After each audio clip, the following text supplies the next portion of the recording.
Look inside your refrigerator door. There it sits, a bottle of ketchup, thick and glossy red, sweet and sour, unmistakably made from tomatoes. It seems eternal, as though this sauce had always existed in exactly this form, poured over fries in every corner of the world. But almost everything you assume about ketchup is wrong. The red is a costume, the tomato is a latecomer, and the word itself is older than any American kitchen by centuries. Consider the paradox. The name ketchup was already circulating in English print by 1690, when tomatoes were still viewed with suspicion across much of Europe, dismissed as ornamental or even poisonous. For roughly 120 years, people spoke of ketchup, cooked ketchup, and bottled ketchup that contained no tomato at all. The condiment we treat as the definition of the word did not even exist. So what was this earlier ketchup? Not a thick paste, but a thin, dark, salty liquid. Not sweet, but sharp and pungent. Not born in a factory, but drawn from wooden vats and clay jars thousands of miles from Pittsburgh. The original ketchup smelled of the sea and of fermentation, a liquid closer to what we would now call fish sauce than to anything squeezed onto a burger. And it did not come from the West at all. Its homeland lay along the coasts and rivers of southern China and Southeast Asia, among traders who spoke Hokkien and Malay, who packed fish in salt and waited months for chemistry to transform it. The story of ketchup is therefore a story of disguise. A humble Asian brine crossed oceans, changed languages, swapped ingredients, and eventually forgot its own past so completely that the modern bottle bears no trace of it. To understand how a fermented fish liquid became a sweet red icon, we must strip away the tomato entirely and travel back before 1800, before the vinegar, before the sugar. We must find the first ketchup, the impostor's true ancestor, in the salt-crusted vats of coastal Asia, where the whole journey began with rotting fish and patience.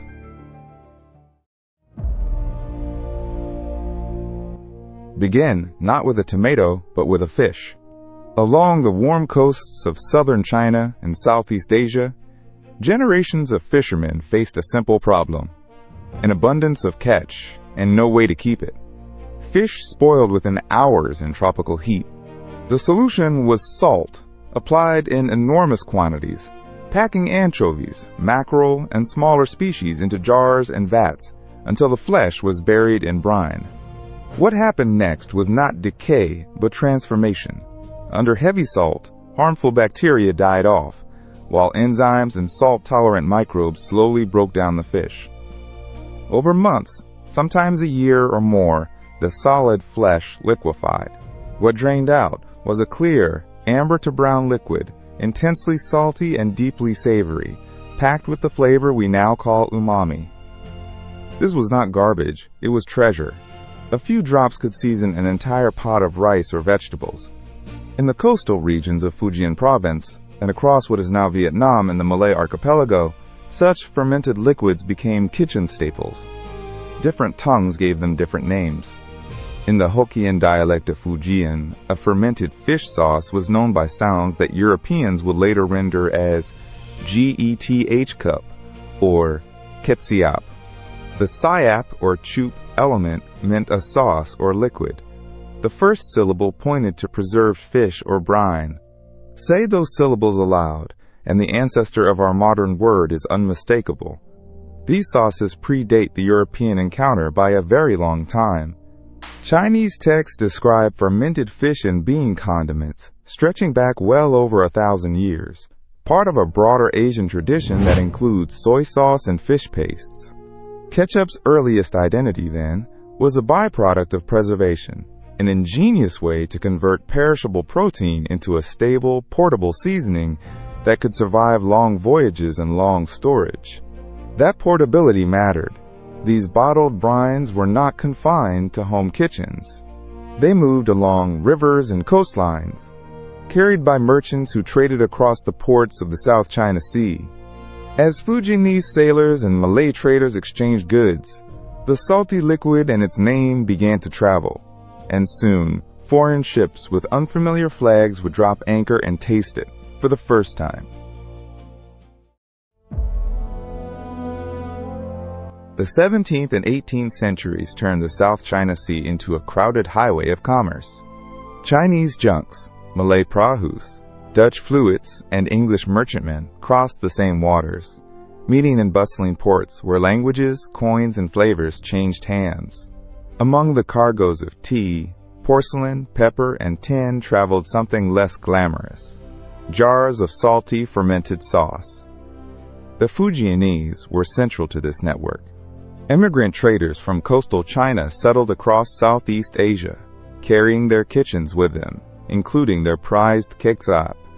In the great entrepot of Malacca, a port fought over by Portuguese, Dutch, and eventually British powers, these communities sold and seasoned with fermented fish liquids as a matter of daily life. European sailors, arriving hungry and curious, encountered the sauce here and in ports like Batavia and Canton. To Western palates raised on plainer food, this concentrated, savory liquid was a revelation. It could rescue the monotonous shipboard diet of salt meat and biscuit. Sailors and merchants began to want it, to buy it, and crucially, to name it. They approximated the Hokkien sounds as best they could, and in the process the word entered English. By 1690, an English dictionary recorded ketchup, described as a high East India sauce. By 1711, a traveler's account referenced ketchup, arriving from the east. The spelling wandered wildly: ketchup, ketchup, ketchup, ketchup, each an attempt to capture a foreign word heard across a language barrier. What the English carried home was more than a bottle. It was an idea that a dark, savory, bottled liquid could be called ketchup and could elevate ordinary dishes. But there was a problem. The genuine article depended on Asian fish, Asian salt fermentation, and months of patient production in tropical vats. Importing it across half the world was slow and expensive, and supplies were unreliable. A fashionable London household might crave this exotic seasoning yet rarely obtain the authentic Southeast Asian version. The demand had outrun the supply. And when demand exceeds supply, cooks improvise. British kitchens, armed with the name and the memory of that savory tang, would soon attempt to build ketchup from scratch, using whatever ingredients their own gardens and shores could provide.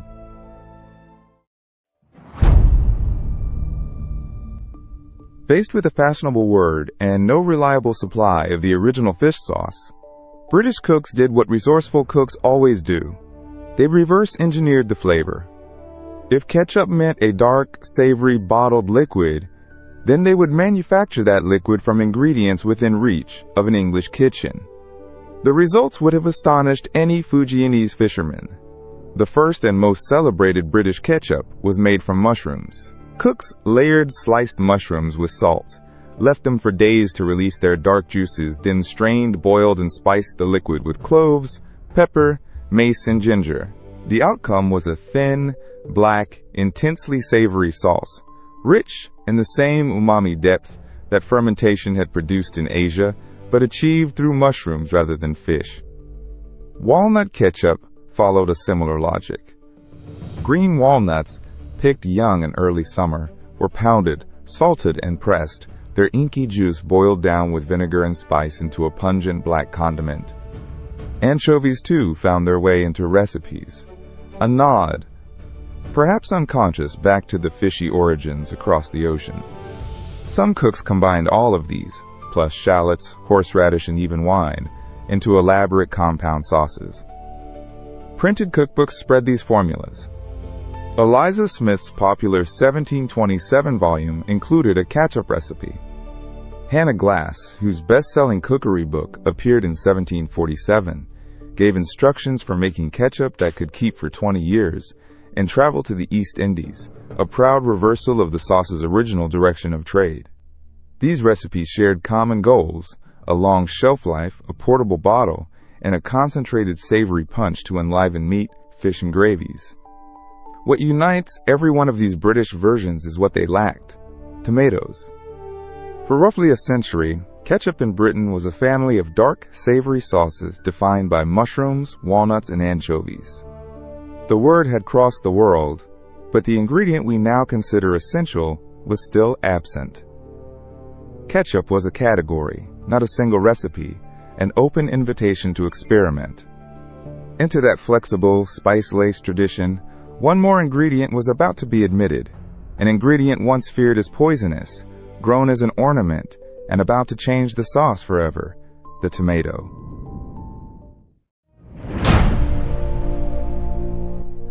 The tomato came to the ketchup family late, and it came under suspicion. Native to the Americas, the fruit had spread to Europe by the 16th century, but many northern Europeans distrusted it for generations. It belonged to the nightshade family, kin to plants known to be poisonous, and its acidic juice reacting with pewter plates could leach lead, occasionally sickening those who ate it. For a long time, the tomato was grown as a decorative curiosity rather than food. Yet in warmer regions and among the adventurous, it was gradually accepted, valued for its bright acidity and rich savoriness, that same umami quality that made mushrooms and fish so useful in ketchup. It was only a matter of time before someone folded the tomato into the flexible ketchup tradition. That someone, in the documented record, was James Meese. In 1812, the Philadelphia scientist and horticulturist published a recipe for tomato ketchup, calling the tomato by its older name, love apple. His version combined tomato pulp with spices and brandy, thin and pungent, still closer to the old savory sauces than to today's sweet paste. It contained no vinegar in the modern sense, and little sugar, and it would not have survived long on a shelf. Other early recipes followed through the 1820s and 1830s, appearing in American and British cookbooks. These tomato ketchups joined mushroom and walnut versions on the same pages, treated as simply another member of the family, not yet the definitive one. Acceptance was slow and uneven. Tomatoes had to shed their poisonous reputation, and cooks had to learn how to handle their high water content and tendency to spoil.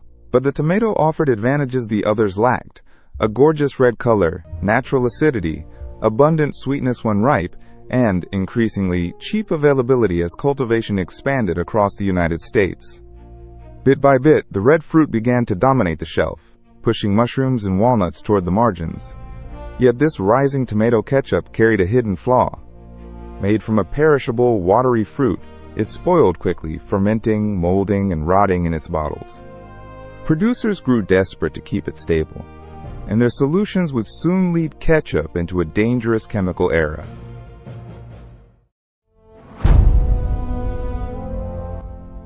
By the middle of the 19th century, tomato ketchup had a fatal weakness. Tomatoes are wet, sugary, and alive with microbes, and the fruit was available for only a few weeks each autumn.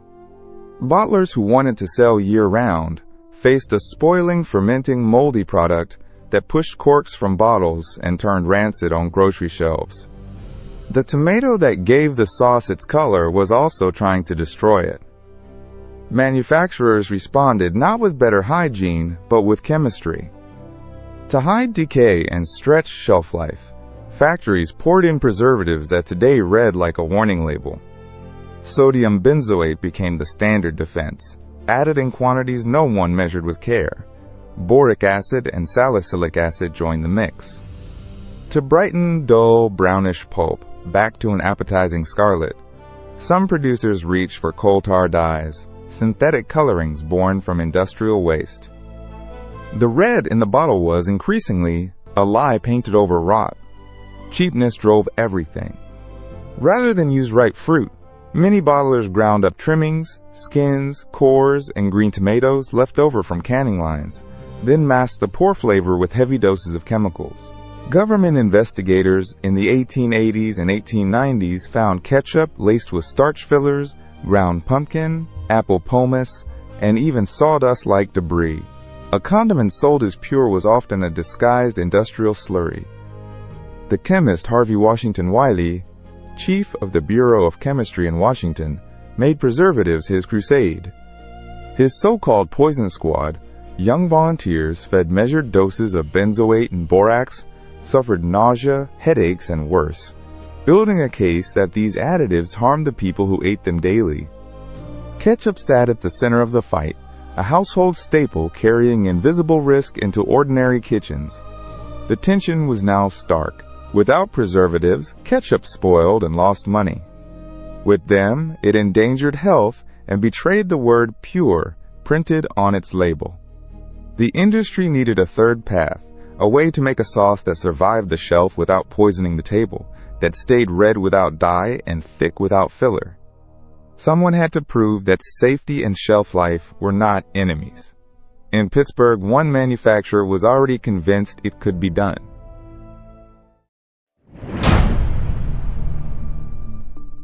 The answer came from Henry John Heinz, a Pittsburgh entrepreneur who had built a business on a radical promise that food could be both clean and profitable. He launched his tomato ketchup in 1876, sold in clear glass bottles so buyers could see exactly what they were getting. Transparency was the marketing and the message. Where competitors hid their contents, Heinz displayed them.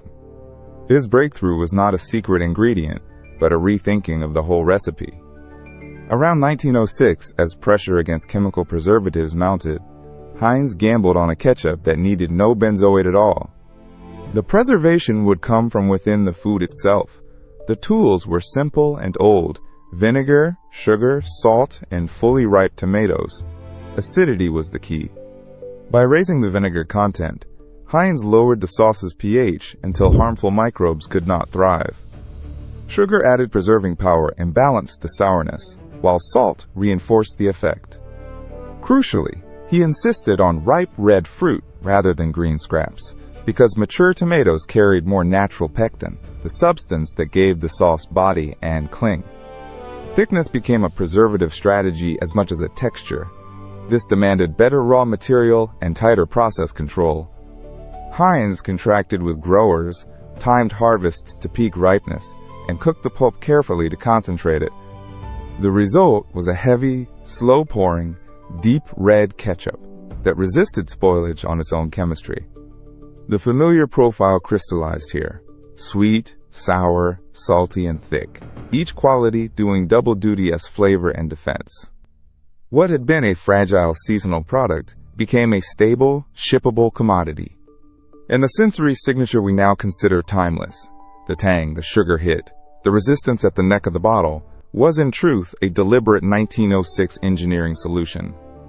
Heinz turned a preservation crisis into a permanent standard. His clean formula also gave him a powerful political weapon. Unlike rivals dependent on chemicals, Heinz could welcome stricter oversight, even demand it, knowing his product would pass. As lawmakers in Washington debated the safety of the nation's food, one ketchup maker stood ready to profit from regulation, rather than fear it. The law was coming for the bottle.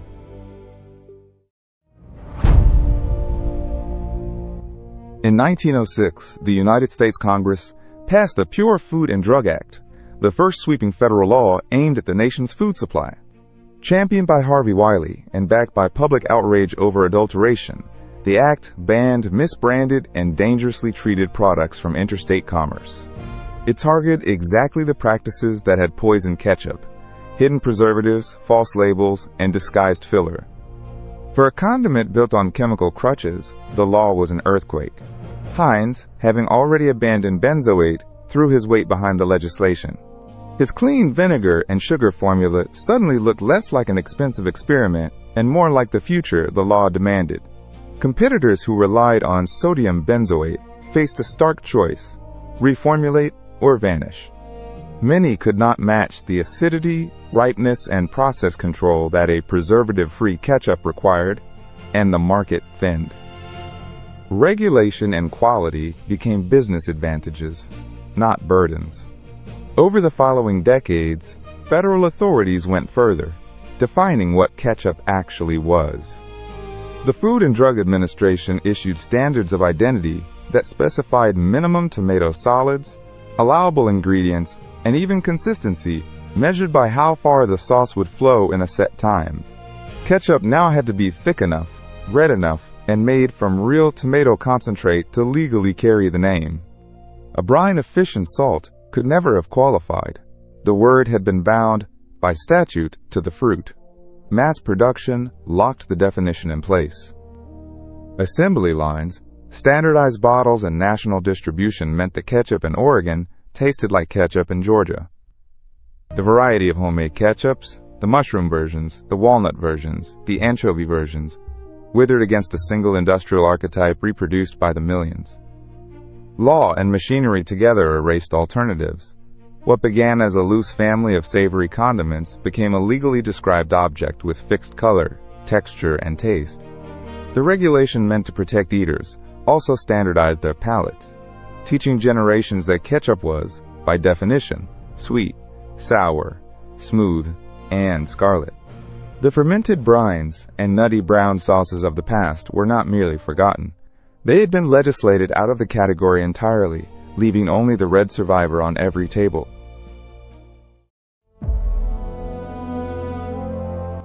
Consider the distance traveled. It begins in the humid ports of coastal Fujian and the Mekong Delta, in earthen jars where fish were packed in salt and left to break down for months into a dark, pungent, protein-rich liquid.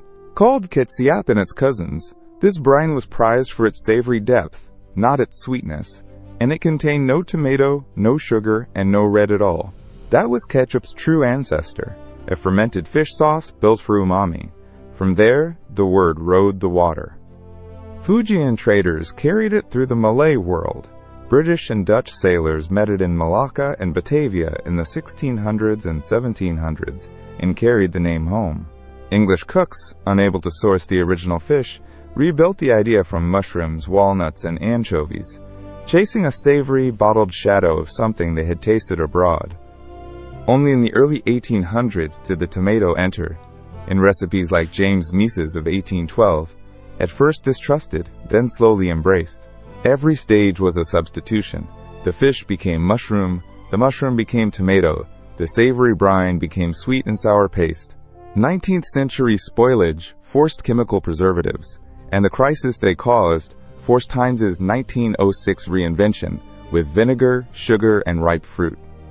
The Pure Food and Drug Act and federal standards of identity then froze that solution into law, defining ketchup by tomato solids, acidity, and thickness. At each turn, people chose ingredients, chased flavors, dodged spoilage, and obeyed regulations.